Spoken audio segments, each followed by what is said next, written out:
नमस्कार मंडळी, तर आज आपण रात्रीच्या उरलेल्या शिळ्या भातापासून कुरकुरीत आणि चविष्ट वडे बनवणार आहोत। भात अजिबात वाया जाऊ नका, तर त्यापासून असा भन्नाट नाश्ता तयार करा। चला तर मग वेळ न घालवता रेसिपीला सुरुवात करूया।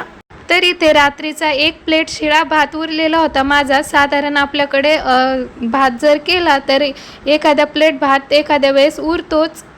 तर भात अगोदर आपल्याला मिक्सरच्या भांड्यामध्ये टाकून घ्यायचा आहे आणि त्यामध्ये 3 ते 4 हिरवी मिरची टाकायची। 3 ते 4 लसणाच्या पाकळ्या सुद्धा तुम्ही यामध्ये टाकू शकता। त्यानंतर भरपूर सारी कोथिंबीर टाकायची आणि आता हे आपल्याला थोडंसं मिक्सरमध्ये फिरवून घ्यायचं आहे, म्हणजे याचा चांगला एकजीव होईल। तर तुम्ही इथे बघू शकता, याला मी मिक्सरमध्ये थोडंसं फिरवून घेतलेलं आहे। अगदी एखाद मिनिट भरच याला फिरवायचं आहे, जास्तही फिरवू नका। आता एक बाउल इथे मी घेतलेला आहे आणि आता आपल्याला हे मिक्सरमधून फिरवून घेतलेला भात आपल्याला या बाउलमध्ये काढून घ्यायचा आहे आणि त्यानंतर आपल्याला यामध्ये टाकायचा आहे एक बारीक चिरलेला कांदा। त्यानंतर टाकायचं आहे थोडंसं मीठ थोडंसंच टाकायचं, कारण अगोदर भातामध्ये मीठ असतंच।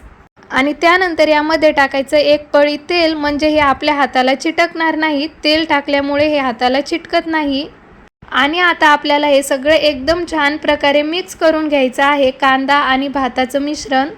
सकाळच्या घाई गडबडीमध्ये हा नाश्ता बनवायला खूप सोपा आहे आणि अगदी घरातल्या साहित्यापासूनच पटकन हा नाश्ता तयार होतो आणि कोणाला कळणार सुद्धा नाही की हा नाश्ता शिळ्या भातापासून बनवलेला आहे। आणि आता हे एकदम छान प्रकारे मिक्स करून झालेलं आहे। त्यानंतर आपल्याला याचे छोटे छोटे वडे बनवायचे आहे।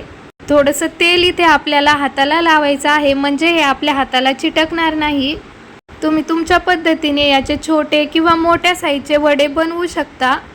शिळा भात उरला की नेहमी भाताची फोडणी किंवा तेच ते न करता हा नवीन पदार्थ एकदा नक्की बनवून बघा। तर इथे मी एक पॅन ठेवलेला आहे। पॅन थोडासा गरम झाला की त्यावरती 1 ते 1.5 पळी तेल टाकायचं। तेल असं सगळीकडे पसरवून घ्यायचं, म्हणजे हे वडे खाली चिटकणार नाही। आपण हे वडे तळून घेणार नाही आहोत, तर डीप फ्राय करणार आहोत, म्हणजे हे वडे जास्त ऑइलीही होणार नाही आणि आपल्यासाठी हेल्दी राहतील।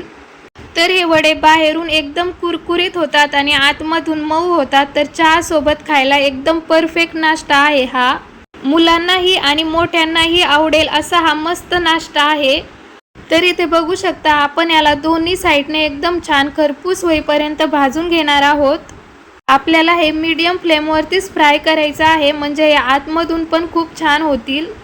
तर अशाच प्रकारे मी सगळे वडे फ्राय करून घेतलेले आहेत। उरलेला भात असा वापरला की अन्नाची नासाडी होणार नाही आणि एक छान नवीन पदार्थ सुद्धा तयार होईल। तर पाहू शकता हे वडे किती छान झालेले आहे, वरून क्रिस्पी आणि आतमधून मऊ। हे वडे तुम्ही सॉस सोबत खाऊ शकता, खूपच टेस्टी हे वडे लागतात। तर हा शिळ्या भाताचा खमंग आणि कुरकुरीत नाश्ता एकदा नक्की बनवून बघा, तुम्हाला आणि तुमच्या घरच्यांना नक्कीच आवडेल। आवडला तर व्हिडिओला लाईक करा आणि अशाच नवीन रेसिपीसाठी माझ्या चॅनलला नक्की सबस्क्राईब करा।